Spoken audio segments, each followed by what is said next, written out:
Okay, so my little man is asleep and I have decided that actually I should be able to get another episode recorded, hopefully. So I'm just going for it while I can. So I'm Steph from Stellium Astrology, the founder of StelliumAstrology.com and the Stellium Astrology podcast. I have written horoscopes for Elle magazine and a number of other publications, and I'm an international speaker. I've been to different countries to present astrology talks, and I happen to also be an occasional tutor for the LSA, the London School of Astrology, and will be speaking on behalf of the London School of Astrology at the Astrological Conference this year, the Astrological Association Conference. I haven't decided on the subject yet, they haven't got back to me, but when I find out, I'll let you know. 100th episode of this podcast is coming up soon, and I've decided that for the 100th episode, it will be fun for you guys to interview me or ask me questions. It can be astrology related, it can be non-astrology related. If you would be wanting to ask me anything at all, I've put a link in the description below the episode that says ask a question or make a suggestion, something along those lines, along with a link to my Patreon page and also a link to submit your chart for the podcast, which I will get round to at some point. I have got lots of charts that I need to explore, and I promise I will. Just some of these synastry episodes, and some of the episodes are a bit difficult to do, without doing a lot of prior preparation, which at the moment it's a bit of a juggling act. It's okay though, my Gemini ascendant is totally cut out for juggling. Now, I wanted to look at, last week I talked about the relationship between Martin Scorsese, the film producer director, who has an A-rated Rodden rating, and this week I want to look up, because I don't know if you guys know this, I'm sure you do, but where are we now? Astro.com. You know, guys, I use Astro.com because it's really the most reliable source of birth data on the internet. They actually really care about the quality of the source of the data. So for Martin Scorsese, I can trust that it's A. That it's I'd say 90% reliable. Double A is almost like they would say, I'm going to say like 99% reliable, because there's always room for error. But yeah, so we have got this week Martin Scorsese and Leonardo DiCaprio, because just like Robert De Niro, Leonardo DiCaprio has been in a number of Martin Scorsese films, and Martin Scorsese loves the pants off of Leonardo. He actually said that actually he, other than Robert De Niro, who clearly has a really good working relationship with Martin Scorsese, Leonardo DiCaprio and Martin Scorsese working together, I think he said he's finally got somebody who's able to portray the roles that he's created in the way that he really wants them to do it. I haven't got the exact quote, but I know that he said that, and I thought, I just thought that was an interesting thing to say about somebody and their working relationship. I think there also happens to be a Wikipedia page, so let me look it up. Leonardo DiCaprio. Apparently when he was younger, Leonardo DiCaprio, they were like, oh, you're never going to get acting roles with that name. You're going to have to change your name to like Leonard. I think they said change it to Leonard Black or something. And he was like, I'm not changing my name. My name is Leonardo DiCaprio. So let's just type that in. So Martin Scorsese, Leo DiCaprio movies, and there's a wiki page on this as well. So it says here that in the 2000s, Leonardo DiCaprio did Gangs of New York, he did The Aviator and The Departed. In the 2010s, he did Shutter Island, The Wolf of Wall Street and The Audition. And in 2020s, he did Killers of the Flower Moon and The Devil in the White City, a mini-series. So I've seen probably about 3 of those. I haven't seen every single film that Martin Scorsese's done. I think Wolf of Wall Street is probably one of the most popular ones out of that list. And Gangs of New York was pretty popular as well. So it says here, Martin Scorsese and Leonardo DiCaprio are frequent collaborators in cinema, with DiCaprio appearing in 5 feature films and 1 short film made by Scorsese since 2002. The films explore a variety of genres, including historical epic, crime, thriller, biopic, comedy, and western. Which one's the western? I like a western. Several have been listed on many critics' year-end top 10 and best of decade lists. So Martin Scorsese's actually a genius, really. I think cinematic genius. The duo's films have been nominated for 31 Academy Awards, winning 9. In 2013, the duo was awarded National Board of Review Spotlight Award for career collaboration. Scorsese's work with DiCaprio is considered to be as vital as his work with Robert De Niro.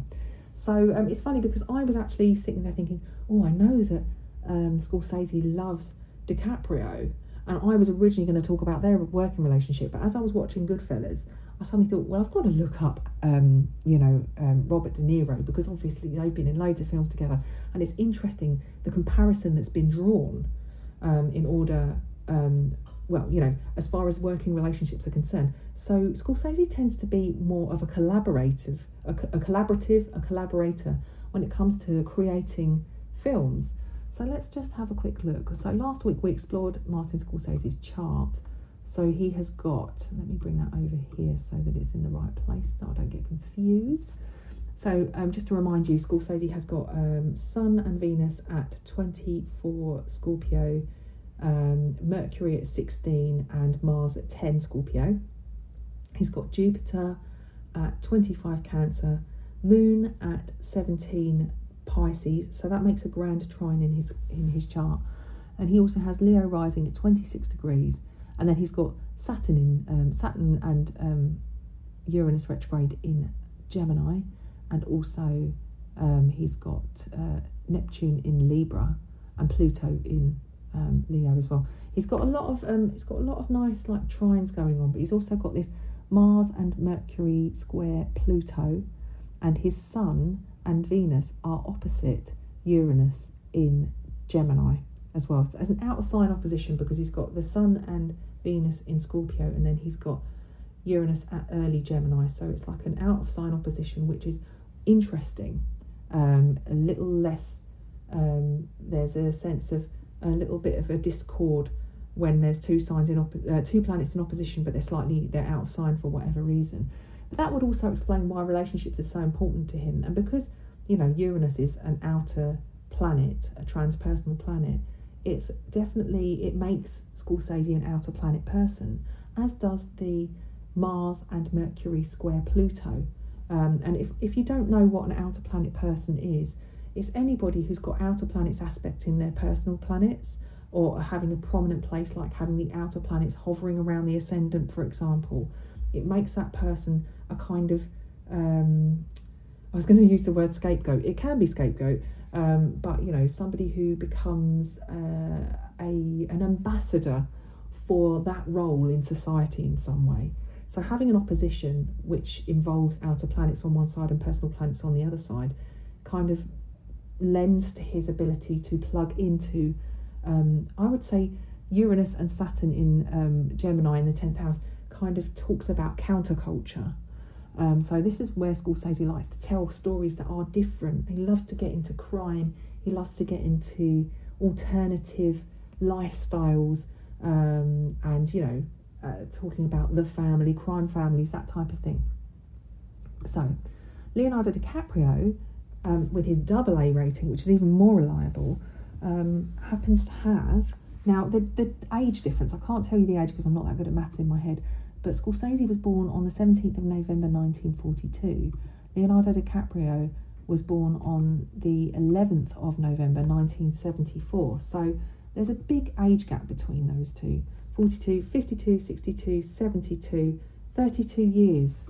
I think 32 is poignant because you've got the Saturn return at 28, 29, and then you have something called a shadow Saturn return, which is where your solar arc directed Saturn catches up with Saturn, and so anything that you didn't wrap up at the Saturn return then gets wrapped up at the shadow Saturn return. So it would be interesting to look at Martin Scorsese's chart in that respect, at where his Saturn placement is, because I feel like Leonardo DiCaprio might be his shadow Saturn return collaborator. Now let's see. So Leonardo DiCaprio has got Saturn in Cancer. We know Scorsese has Jupiter there. His Saturn is at 18. Now Scorsese's Jupiter is at 25 Cancer. So close together, not exact, but they're there.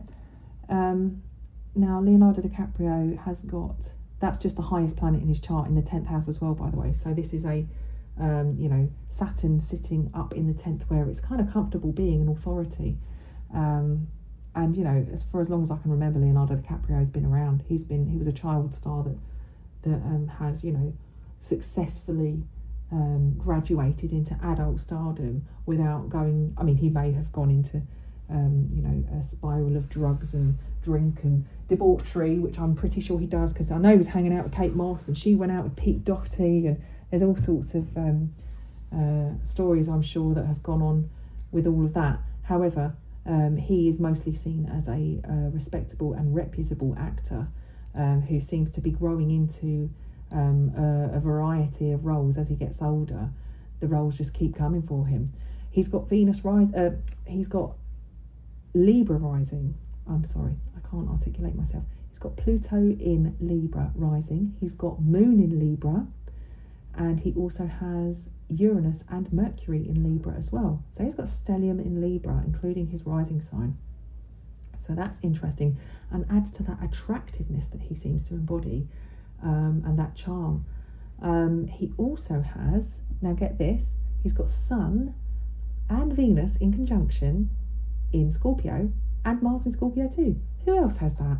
Oh yeah, Martin Scorsese.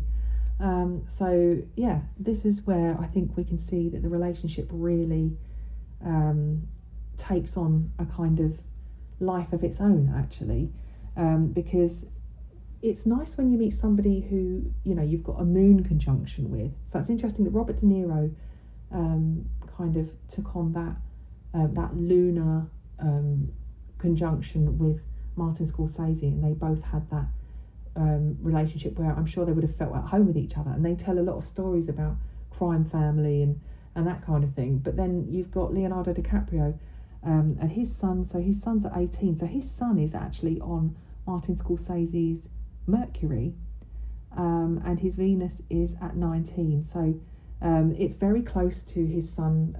So DiCaprio and Scorsese both have like a Sun-Venus conjunction. They're both not exact, but they're very close together.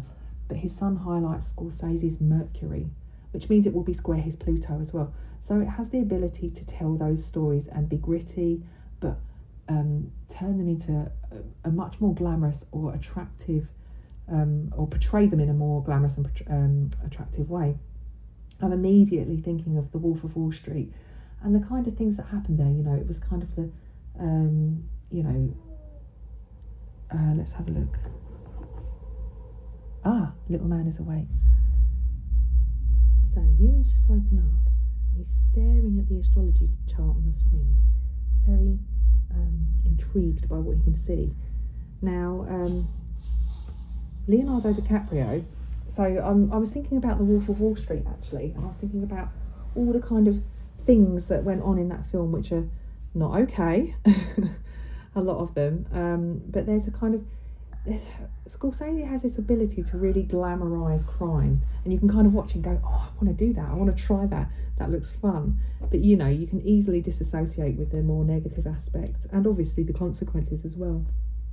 So I think Leonardo DiCaprio also helps him to tell those stories in the way that they need to be told. So, and like Leonardo DiCaprio's made I was going to say a million films there, me exaggerating. My Mercury Jupiter sextile has the tendency to take the opportunity to throw in an exaggeration from time to time. Is that exciting? Does that make you laugh when I exaggerate? Leonardo DiCaprio has also got Jupiter in Pisces. So his Jupiter is at 8 degrees of Pisces. So it's not quite, it's definitely within orb of Martin Scorsese's moon. So there's an ability there, to connect.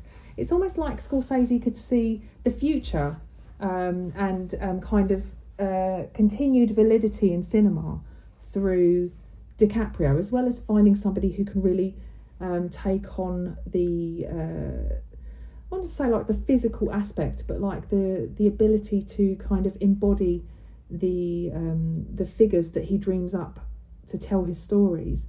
And DiCaprio's Jupiter is going to be trine Scorsese's Mercury and Mars as well. And actually Leonardo DiCaprio has got a Mars-Jupiter trine too. So and a Jupiter, Mercury and Uranus trine as well. So it's quite interesting because he's got a lot of like easy flowing cooperative energy between his planets in his chart, and it just so happens to feed into Martin Scorsese's. By the way, if you can hear me sort of wrestling, I am actually wrestling with a little baby here who just wants to be touching and feeling everything. And why not? Life is all about discovery. So let's have a look. Now, Martin Scorsese has got Libra spanning his second and third house as well. So Leonardo DiCaprio's Pluto, Moon and Mercury and Uranus conjunction there is going to be, definitely Mercury and Uranus are going to be in his third house of communication, storytelling,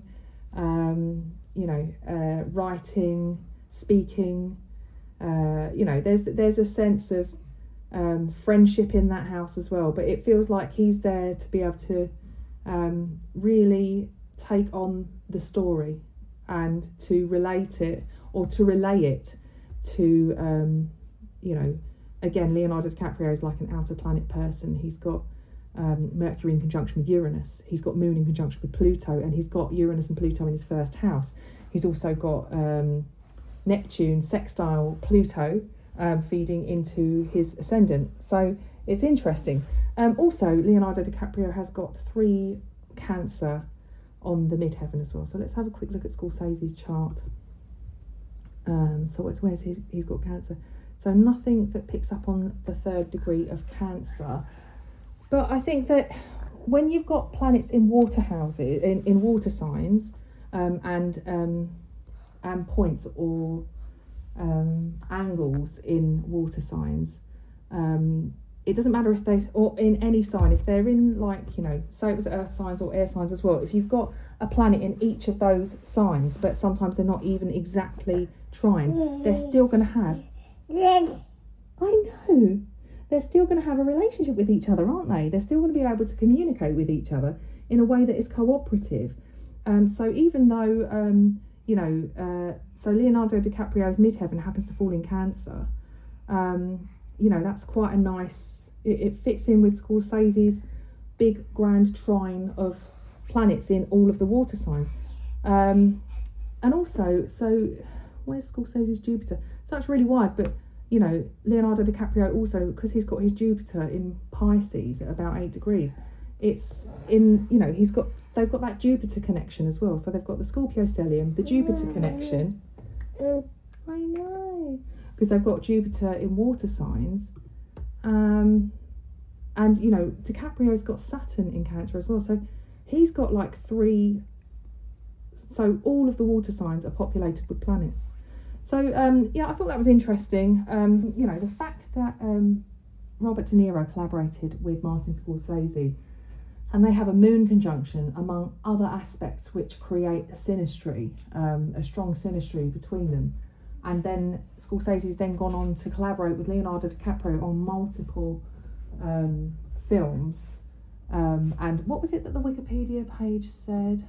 It said that Scorsese's work with DiCaprio is considered to be as vital as his work with Robert De Niro. I just think it's really poignant, and it did just jump out at me. It did just seem like it was important to look at both, Leonardo DiCaprio's collaboration as well as Scorsese's, De Niro's. Before I go anywhere, I just want to look at, bear with me. So, I did want to have a little look and see who can we look at as well.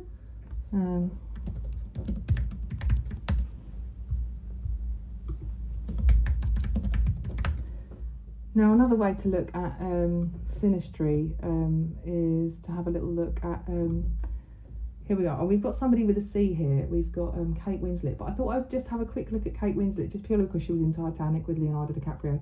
And up until, that's right, up until not too long ago, it was one of the highest grossing films ever, wasn't it?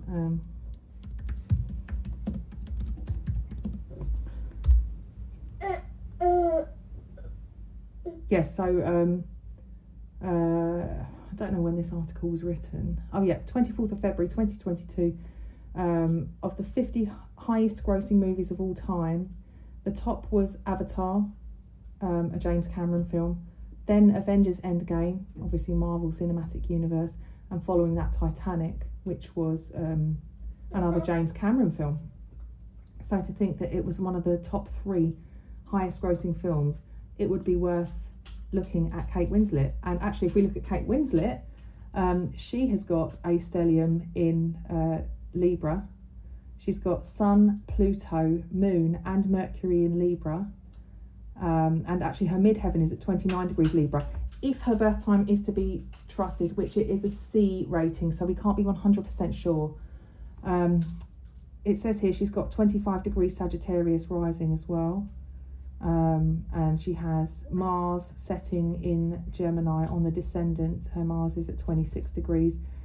So it's interesting to have a little look at Leonardo DiCaprio and Kate Winslet together. So yeah, their portrayal of the leading roles in Titanic are iconic really, and they really are tapping into a collective kind of, what's the word? I don't want to say like a collective, not inheritance, but like they're telling that story for generations basically.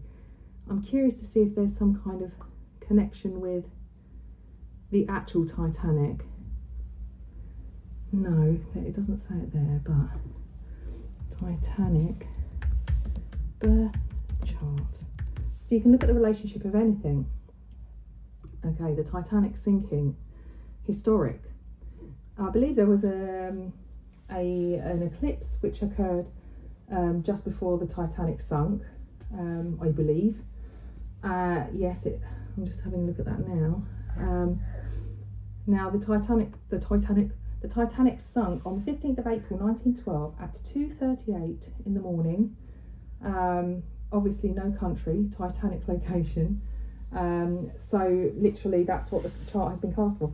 How interesting that actually, let's see, the Titanic has Libra on the midheaven at 13 degrees and it has Sagittarius rising 20 degrees. So Kate Winslet's ascendant, if she has got Sagittarius rising, feeds into it, as does her midheaven.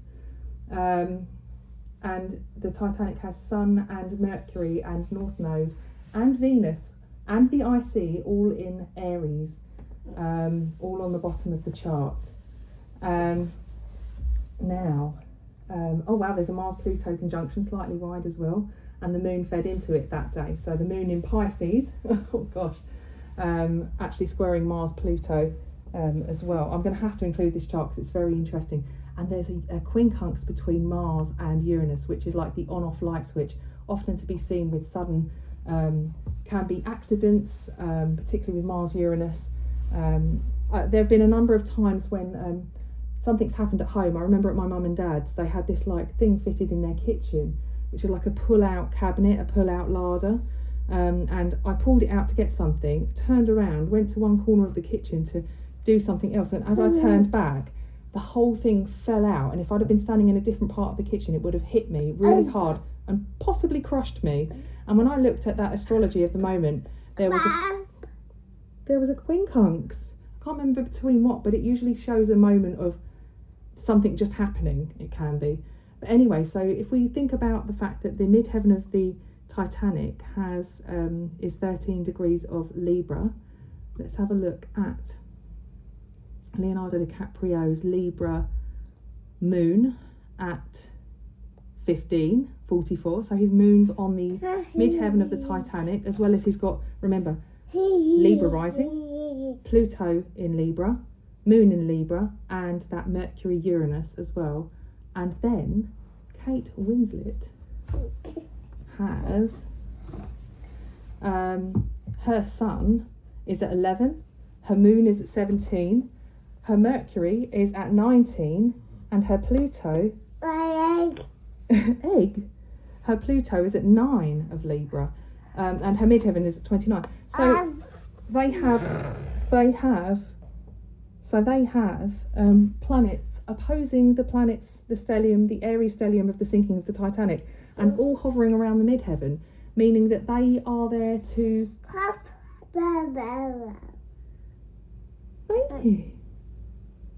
Is that what you have to add to the episode?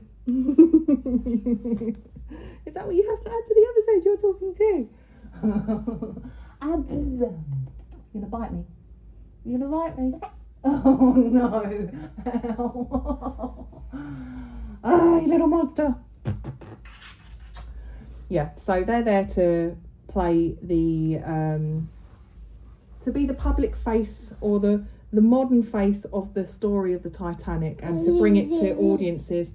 As outer planet people, they're here to tell the story in a romantic way, so that people don't just have to deal with the sadness of the Titanic, but they can actually get on board with the romance too, because that's how we tell a good story these days. That's right.